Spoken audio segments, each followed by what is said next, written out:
తిరుమల తిరుపతి శ్రీవారి ఆలయంలో శాస్త్రోక్తంగా కోయిల్ అల్వార్ తిరుమంజనం జరిగింది. ఈ నెల 17వ తేదీన సాలకట్ల ఆనివార ఆస్థానం పర్వదినాన్ని పురస్కరించుకొని మంగళవారం కోయిల్ అల్వార్ తిరుమంజనం శాస్త్రోక్తంగా నిర్వహించారు. తిరుమల శ్రీవారి ఆలయంలో ఈ నెల 17వ తేదీన సాలకట్ల ఆనివార ఆస్థానం పర్వదినాన్ని పురస్కరించుకుని మంగళవారం కోయిల్ అల్వార్ తిరుమంజనం శాస్త్రోక్తంగా నిర్వహించారు. ఈ సందర్భంగా ఆలయం వెలుపల టీటీడీ ఈవో ముద్దాడ రవిచంద్ర, అదనపు ఈవో సిహెచ్ వెంకయ్య చౌదరితో కలిసి మీడియాతో మాట్లాడుతూ సంవత్సరంలో 4 సార్లు అనగా ఉగాది, ఆనివార ఆస్థానం, బ్రహ్మోత్సవాలు, వైకుంఠ ఏకాదశి పర్వదినాల ముందు వచ్చే మంగళవారం కోయిల్ ఆల్వార్ తిరుమంజనం నిర్వహించడం ఆనవాయితీగా వస్తోందన్నారు.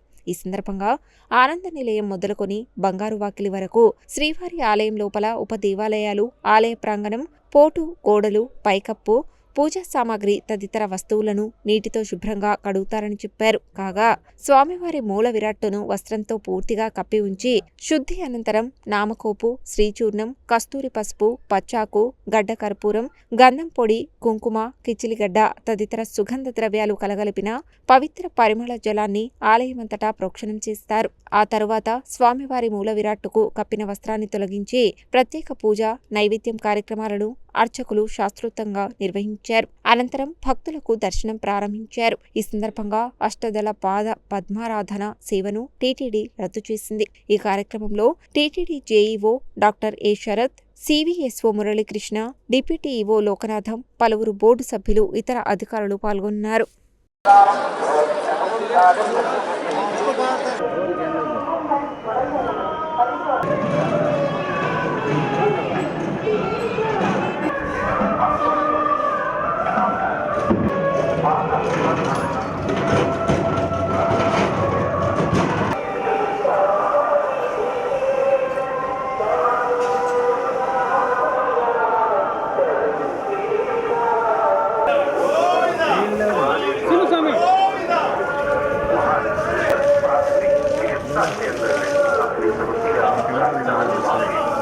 ఓం నమో వెంకటేశాయ.